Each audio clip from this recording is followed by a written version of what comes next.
Hi everybody, my name is Jerry Wise and I'm a relationship expert and a relationship coach and the director for the Center for Self-Differentiation. I'm fortunate enough to be out here in Tucson, Arizona, and I was able to get away and I wanted to do a video, and I have clients here in Tucson and all over the country, actually all over the world, of those who want to learn about self-differentiation, learning how to self-differentiate. And today is a video that might be entitled Staying Calm When the System Is Not. And I think that's a very important skill for us to learn, because I think calmness is everything.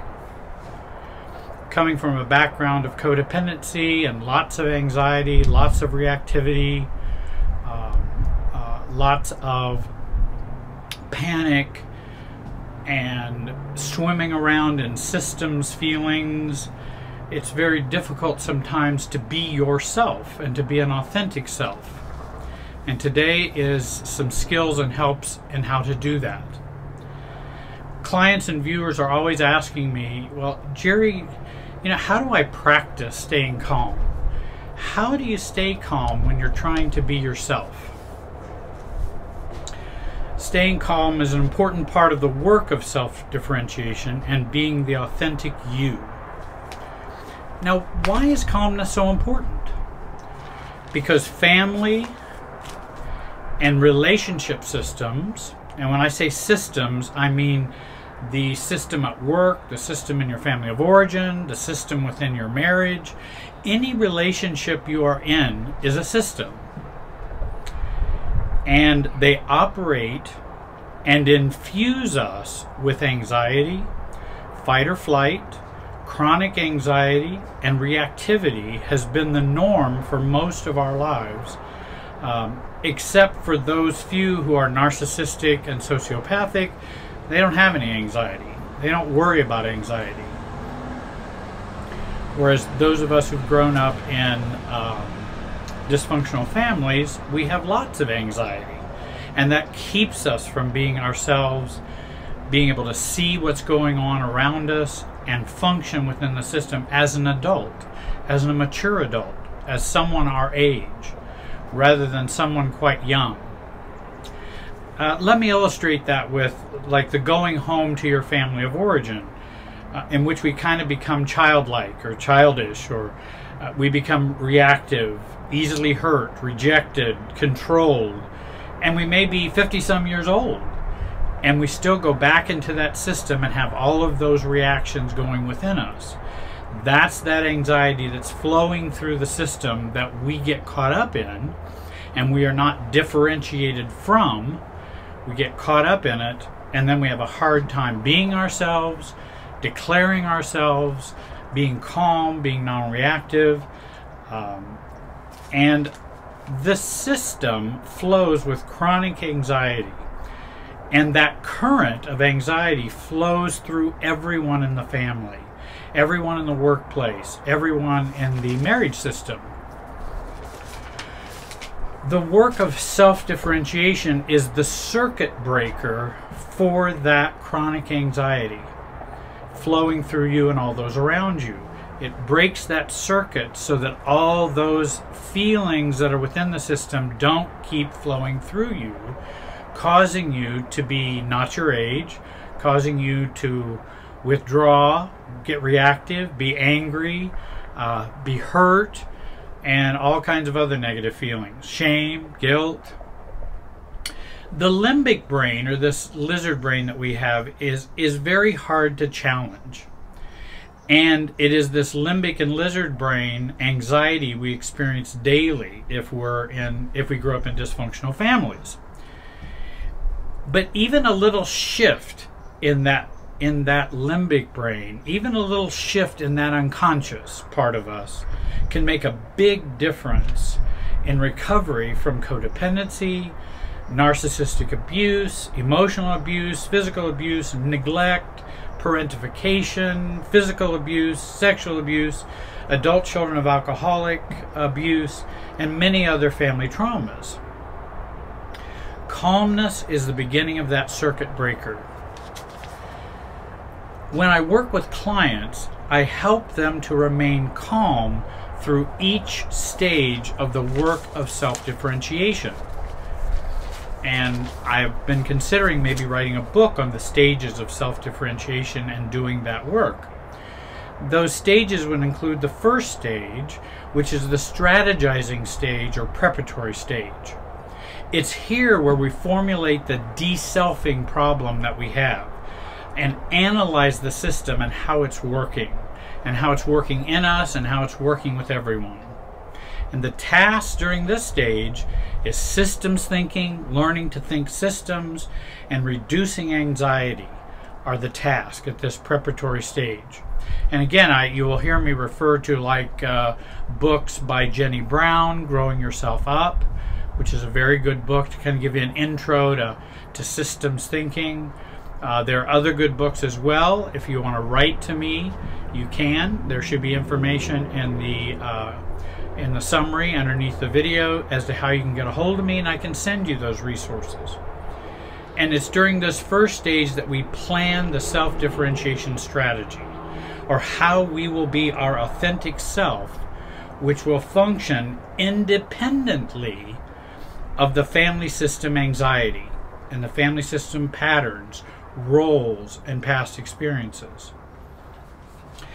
The second stage is the being self or declaring self stage, or the differentiation stage. It is here where we now, being aware of what's going on in the system, we take action and make our move in a non-reactive way. The tasks here are like giving ourselves a voice, staying calm, tolerating standing alone. It is during this stage that we learn to do those things. The third stage is the system reactive stage. And this is where the system reacts to the new you. And the system will react to the new you because they are used to operating in a certain way. And you're changing that. And it may not be a welcome change to the system. Often it is not. No system appreciates individuation, differentiation, selfhood. These disrupt the homeostasis, or the balance, or the equilibrium of the system, because everyone's used to you behaving, acting, speaking, and making decisions. It's used to you doing all of those things in reaction to what's going on with the system and what you have learned from the system. When we stand firm and non-reactive through this stage, the whole family or the whole system, the current, the pinging, undergoes a shift to incorporate, though often unwillingly, the new you, and increases their tolerance for the new authentic you. And some increase in tolerance, and then some even move to acceptance. But it's during this stage that the system is wanting you to change back. And there'll be all kinds of storms that will happen at this point because they want you to remain the same. They don't want you to be the new you or the new self. Whatever system you're talking about, marriage, work, church, family. And then fourthly, there's the stage of, this is the integration stage, or a greater tolerance for the new you stage. And the task during this stage is staying calm, neither exploiting nor celebrating what you have done, living your age, and then we also want to watch for hidden resistance. With those who have experienced narcissistic abuse or severe abuse or grew up in severely toxic families or workplaces, I use an alternate form of these stages. Eventually, these clients can work through these stages that I've just mentioned. Of course, weathering stage 3, which is the reactivity stage from the system, because once you stop reacting to the way the system is, then they get reactive, reacting to who you are and the new you. And it can be a real challenge, as you can imagine. I'd like to offer some steps to staying calm when the family system is not calm or it's really being reactive. What you would want to do is focus on accepting that resistance will happen. Don't fantasize and accept, don't fantasize about acceptance and tolerance. That if I go and assert myself in the family, let's say, and I've used an example of, say, the holidays, you know, I'm not going to come to Christmas on this day, I'm going to come to Christmas on this day because it works out for my family better. Once we make that declarative self-statement, we don't want to go, oh, I'm sure they're all going to just find that just fine. They're not going to find that fine. We've always done it this way. We want you to keep doing it this way. And so we don't fantasize about acceptance or tolerance. We expect reactivity. We expect resistance. And expecting it can begin to take the power out of it. Gauge your family. If you were to say this, what do you expect to have happen? And then what are you going to do when those things do happen? What's your reaction going to be to stand your ground, to stay non-reactive? And we also work with the worst scenarios. What is the worst case that can happen? Okay, they all stop talking to you for a while. Can you manage that? Can you handle that? Because oftentimes it's transient. It will only last for a while. Secondly, put your efforts not in defending, explaining, or apologizing for yourself. Certainly you can understand and own the fact that I am doing something different.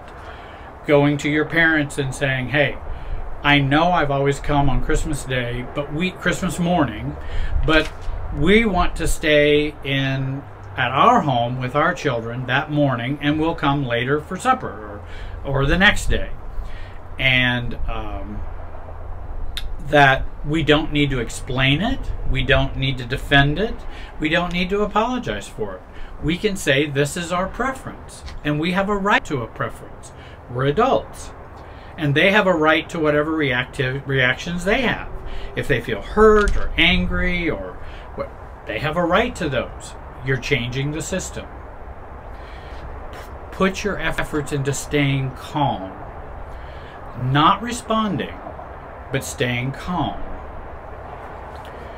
Thirdly, stay out of their systems, feelings, or thoughts. Remember, most of the feelings and thoughts that you're having when you do the work of self-differentiation are systems feelings rather than our true feelings. They're the way you're supposed to feel so that you will stay the same and not make changes. You're supposed to play your role. If your role in the family is the scapegoat, and you play the scapegoat role, that works well for a family because that works for them. If you would stop playing the scapegoat role, other secrets or problems may come to the surface. So they would like you to stay the scapegoat, for example. And when you start to resist that, they're going to be unhappy because it will start to clarify and reveal some other things that they may not like. Don't over-sympathize. Don't over-empathize. Do not focus on the other. Focus on you staying calm. We're going to talk about our feelings and thoughts here in a minute. Stay out of their feelings and thoughts. You're simply stating your preference, your desire. These are your feelings, your authentic feelings, and there's a purpose for sharing them. And that you become and work on becoming okay with this is really where you are and what you feel and what you choose to do. but stay out of their feelings, their thoughts. If you start to go there, resist that. If you start saying, oh, well, mom's going to be hurt and dad's going to be mad, and stay out of their hurt, stay out of their feelings. That's theirs to work with and to deal with. They'll get over it, or they won't. That's not something you can control. And if we try to control it, we're going to find ourselves right back in the same system, doing the same thing again. And they won't have to change. They'll become nice once you change back to the old you, and they'll reward you with being nice, but now you're still back to doing what you don't want to do, what you don't like, playing a role you don't want to play, etc. Fourthly, you may even have to stay out of your feelings and your thoughts. Avoid feeling storms and thought storms. Because what happens is when we start to be our authentic self, we can then start to really rev up with system anxiety feelings, system shame feelings, system guilt feelings, and it can overwhelm us. We can have thoughts of, oh my gosh, if I don't go to Christmas, then I won't get to use the boat this summer, Dad's boat this summer, because he'll be mad at me. And then we start to worry, and ruminate. Stay out of your thought storms and your feeling storms, because these will betray you while you're learning to self-differentiate. And again, it's for the purpose of getting you back into the same old system, an emotional field and operating system that is present. Use thought feeling avoidance. I'm not going to think about this. Thought stopping. I need to stop thinking about what they're thinking. I need to stop feeling what they're feeling. Shut them off. Ignore them. Again, feelings and thoughts are important, but not now. Not after you have made a self-differentiating move. Also, it's one thing, and I have a video on systems feelings versus real feelings. Real feelings we want to encourage. Systems feelings we want to resist and to expel from us. Fifthly, increase your criticism tolerance. Work hard to challenge your shame, guilt, fear, hurt, because these are systems feelings. They're not my true feelings. They're the feelings you're supposed to have to function as you normally functioned in the system. And again, I would watch that video that I have on systems feelings versus real feelings. Sixthly, increase your ability to stand alone, to live without acceptance and without love. And again, when I say without acceptance and love, I'm actually talking about systems acceptance and systems love. And I think that's something that's very important. Because people have said, oh, well, Jerry, you just want me to live without love and acceptance anywhere in my life? No, I want you to have real acceptance and real love, but not systems acceptance and love, which are conditional. And so these are conditional feelings if you behave a certain way.